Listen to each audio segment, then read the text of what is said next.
Hello, എല്ലാവർക്കും രുചിഭേദങ്ങളിലേക്ക് സ്വാഗതം. ഞാൻ സ്മിത. ഇന്നത്തെ വീഡിയോയിൽ നമ്മൾ കാണാൻ പോണത് ഉണ്ണിത്തണ്ട് മെഴുക്കുവരട്ടിയാണ്. ഇതിനെ പല ദിക്കിൽ പല പേരിലാണ് അറിയപ്പെടുന്നത് അല്ലേ? വാഴപ്പിണ്ടി, വാഴത്തണ്ട്, ഉണ്ണിത്തണ്ട്, അതുപോലെ തന്നെ ഉണ്ണിപ്പിണ്ടി, അങ്ങനെ പല പേരിലാണല്ലോ അറിയപ്പെടുന്നത്. എല്ലാവർക്കും അറിയാം അത് വളരെ ഹെൽത്തി ആയിട്ടുള്ള ഒരു വെജിറ്റബിൾ ആണെന്നുള്ളത്. അപ്പോൾ നല്ല ടേസ്റ്റി ആയിട്ടുള്ള മെഴുക്കുവരട്ടിയാണ്. എല്ലാവരും ട്രൈ ചെയ്ത് നോക്കണം കേട്ടോ. പിന്നെ പ്രധാനമായിട്ടൊരു കാര്യം പറയാനുള്ളത്, നമ്മുടെ ചാനൽ ആരെങ്കിലും സബ്സ്ക്രൈബ് ചെയ്യാതെ കാണുന്നുണ്ടെങ്കിൽ പ്ലീസ് ഒന്ന് സബ്സ്ക്രൈബ് ചെയ്ത് ബെല്ലൈക്കൺ ഒന്ന് എനേബിൾ ചെയ്ത് ഓൾ കൊടുക്കാൻ മറക്കരുത്. അപ്പോൾ നമുക്കിനി വീഡിയോയിലേക്ക് കടക്കാം. ഇത് എൻ്റെ അമ്മയുടെ വീട്ടിലുണ്ടായ ഉണ്ണിത്തണ്ടാണ്. അപ്പോൾ അതിൽ ചെറിയൊരു കഷ്ണം എടുത്തിട്ട് അതുപോലെ കുഞ്ഞു കുഞ്ഞതായിട്ട് മുറിച്ച് വെക്കണം. എപ്പോഴും മെഴുക്കുവരട്ടിയൊക്കെ ചെറുതായിട്ട് അരിയണ സമയത്താണ് നല്ല ടേസ്റ്റ് ഉണ്ടാവുക. അപ്പോൾ അത് കഴുകി വെള്ളത്തിലിട്ട് ഞാൻ വെച്ചിരിക്കുകയാണ്. അടുത്തത് നമുക്ക് വേണ്ടത് തോരപ്പരിപ്പാണ്. തോരപ്പരിപ്പ് ഏകദേശം ഒരു അരക്കപ്പോളം ഉണ്ട്. ഇത് ഞാൻ തലേന്ന് രാത്രി തന്നെ കുതിർക്കാനായി വെച്ചിരിക്കുകയാണ്. ഇതുവരെ ഇങ്ങനെ ചെയ്യാത്തവരുണ്ടെങ്കിൽ ഒന്ന് ട്രൈ ചെയ്ത് നോക്കൂ കേട്ടോ. അടുത്ത ദിവസം നമുക്ക് നോക്കുന്ന സമയത്ത് ഡബിൾ ദ ക്വാണ്ടിറ്റി ഉണ്ടാവും. എൻ്റെ അനിയത്തി പറഞ്ഞു തന്ന ടിപ്പാണ്, ട്രൈ ചെയ്ത് നോക്കിക്കോളൂ കേട്ടോ. ഇനി ഇത് രണ്ടും കൂടെ നമുക്ക് കുക്കറിൽ ഇട്ട് കൊടുക്കാം. അടുത്ത് മുങ്ങണ പാകത്തിലുള്ള വെള്ളം ഒഴിച്ചു കൊടുക്കാം. പിന്നെ കുറച്ച് ഉപ്പിട്ട് കൊടുക്കുക. 1/2 ടീസ്പൂൺ മഞ്ഞൾപ്പൊടി ഇട്ട് കൊടുക്കുക. ഇനി ഇതെല്ലാം കൂടെ നന്നായിട്ടൊന്ന് മിക്സ് ചെയ്ത ശേഷം അടച്ചു വെച്ച് എത്ര വിസിലാണോ നിങ്ങളുടെ പരിപ്പും അതുപോലെ തന്നെ ഉണ്ണിത്തണ്ടൊക്കെ വേവണേ അതുപോലെ വേവിച്ചെടുക്കുക. അപ്പോൾ ഞാനിവിടെ വേവിച്ച് എടുത്ത് മാറ്റി സ്ട്രെയിൻ ചെയ്ത് വെച്ചതാട്ടോ അത്. അപ്പോൾ എന്തായാലും നമ്മൾ ഒന്നിച്ചിടുന്ന സമയത്ത് കുറച്ച് വെള്ളം ഇതിലുണ്ടാവും. അത് ഞാൻ മാറ്റി വെച്ചു. നമുക്ക് അത് കുറച്ച് ആവശ്യമുള്ളൂ, അപ്പോൾ ഒരുപാട് വേണ്ട. അപ്പോൾ ഇത്രയും വെള്ളമാണ് കിട്ടിയത്. ഇത് നമുക്ക് കുറച്ച് ആവശ്യം വരുള്ളൂ കേട്ടോ. അപ്പോൾ ഇത് മാറ്റി വയ്ക്കാം. അടുത്ത ഒരു ചീഞ്ചട്ടി എടുക്കുക. അതിലേക്ക് 1 ടേബിൾ സ്പൂൺ വെളിച്ചെണ്ണ ചേർത്ത് കൊടുക്കുക. അതിനുശേഷം 1 ടീസ്പൂൺ കടുക് ഇട്ട് കൊടുക്കുക. നിങ്ങൾക്ക് വേണമെങ്കിൽ 1/2 ടീസ്പൂണും ഇടാം കേട്ടോ. എനിക്ക് കൂടുതൽ ഇടണ ഇഷ്ടമായതുകൊണ്ടാണ് ഇടണത്. പിന്നെ 1 ടേബിൾ സ്പൂൺ തന്നെ ഉഴുന്ന് പരിപ്പ് ഇട്ട് കൊടുക്കുക. പിന്നെ കുറച്ച് കപ്പലമുളക് ഇട്ട് കൊടുക്കുക.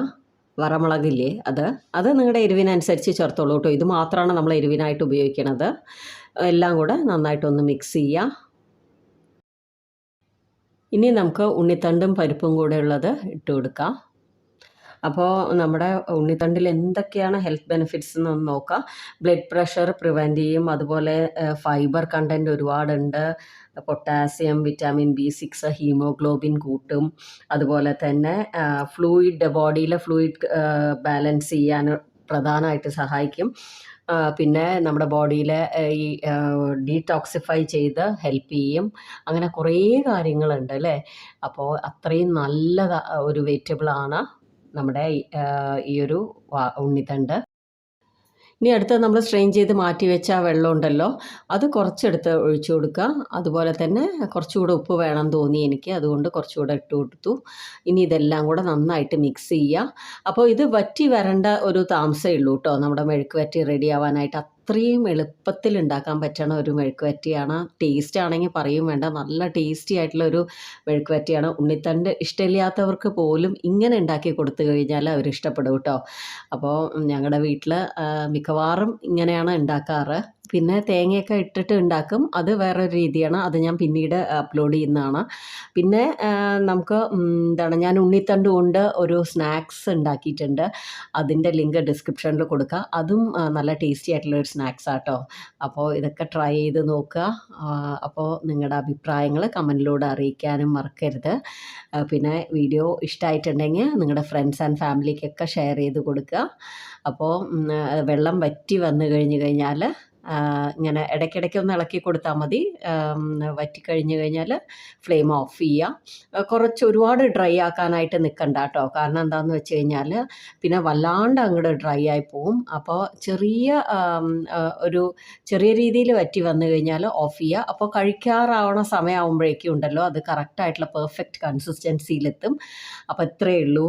നമ്മുടെ റെസിപ്പി ട്രൈ ചെയ്ത് നോക്കുക. അപ്പോൾ നമ്മുടെ ഈ ഒരു വീഡിയോ ഇഷ്ടമായിട്ടുണ്ടെങ്കിൽ ലൈക്ക് ചെയ്യുക. അതുപോലെ തന്നെ നമ്മുടെ ചാനലിൽ ഇതുവരെ സബ്സ്ക്രൈബ് ചെയ്യാതെ കാണുന്നവരുണ്ടെങ്കിൽ ഒന്ന് സബ്സ്ക്രൈബ് ചെയ്ത് സപ്പോർട്ട് ചെയ്യാനും മറക്കരുത്. ഇതുപോലെ നല്ല നല്ല വീഡിയോസായിട്ട് വീണ്ടും കാണാം. Thanks for watching.